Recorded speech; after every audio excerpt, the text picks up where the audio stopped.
سبحان اللہ بکرۃ و اصیلا۔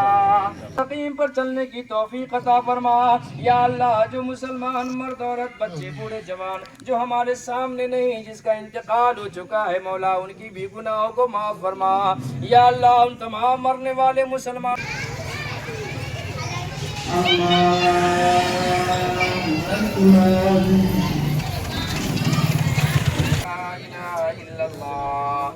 واللہ اکبر اللہ اکبر وللہ الحمد۔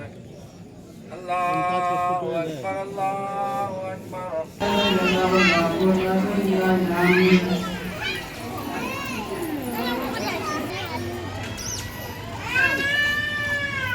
اللہ اکبر کبیرہ والحمد للہ کثیرہ۔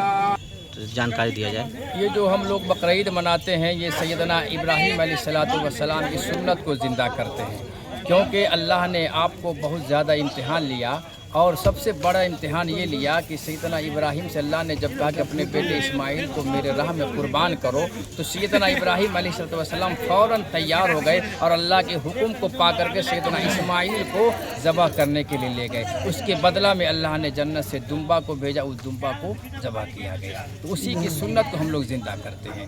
سارے مسلمان اپنی اپنی حیثیت کے مطابق جانور کو خریدتے ہیں اور اللہ کا نام لے کر اللہ کے راہ میں ذبح کر دیتے ہیں۔ ہم بالکل پاس ہیں۔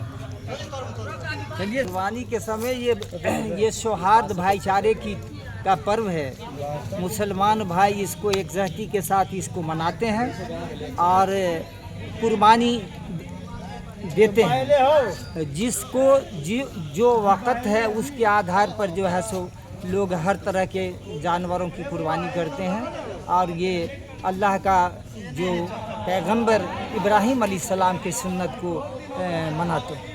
کہا کہ قل ان صلاتی و نسکی و محیایا، پھر میرا جینا، یعنی کہ جب تک آپ زندگی جی رہے ہیں یہ جینا بھی اللہ کے لیے ہونی چاہیے، و مماتی، اور میرا مرنا، اور جب آپ مریں اس وقت بھی آپ کی زبان پر کلمہ طیب لا الہ الا اللہ محمد رسول اللہ جاری ہو۔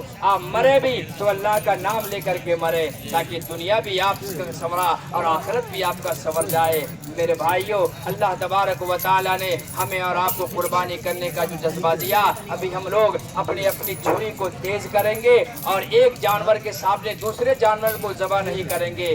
جانور سے چھپا کر کے دوسرے جانور اس چھری کو نہ دیکھے، کیونکہ جانور کے اندر بھی ایک طرح کی مہک لگ جاتی ہے، وہ بھی ڈر جاتا ہے۔ جانور پر بھی ظلم نہیں کرنا ہے۔ اسلام تو تعلیم دیتا ہے کہ جانور کے ساتھ بھی احسان کرو، اچھا برتاؤ کرو، ان پر ظلم نہ کرو، چھری کو تیز کر لو تاکہ گردن پہ چھری چلانے میں دیری نہ ہو، دقت نہ ہو، جانور کو پریشانی نہ ہو، اور آرام سے تمہاری چھریاں چل جائے اس کی گردن پر۔ آرام سے چھری جب تیز رہے گی تو زیادہ رگڑنا نہیں پڑنا۔ اللہ رب العالمین کے گھر میں نئے کپڑے پہن کر، صاف ستھرے کپڑے پہن کر آج عید الاضحیٰ کی 2 رکعت نماز پڑھنے کے لیے عیدگاہ میں تشریف فرما ہے، اور اب ہمیں اور آپ کو اپنے اپنے جانوروں کے اوپر چھری چلانا ہے، اس اللہ رب العالمین کا نام لے کر جس اللہ نے ہم کو اور آپ کو پیدا فرمایا ہے۔ اسی پروردگار عالم نے قرآن مجید کے اندر ارشاد فرماتا ہے کہ قل ان صلاتی و نسکی و محیایا و مماتی للہ رب العالمین۔ اللہ تبارک و تعالی نے اپنے حبیب پاک جناب محمد رسول اللہ صلی اللہ علیہ وسلم سے فرماتے ہیں کہ اے میرے نبی، قل ان صلاتی و نسکی، آپ کہہ دیجئے کہ میری نماز اور میری قربانی، قل ان صلاتی و نسکی و محیایا و مماتی، میرا جینا اور میرا مرنا، یہ سب کچھ اللہ رب العالمین کے لیے ہے۔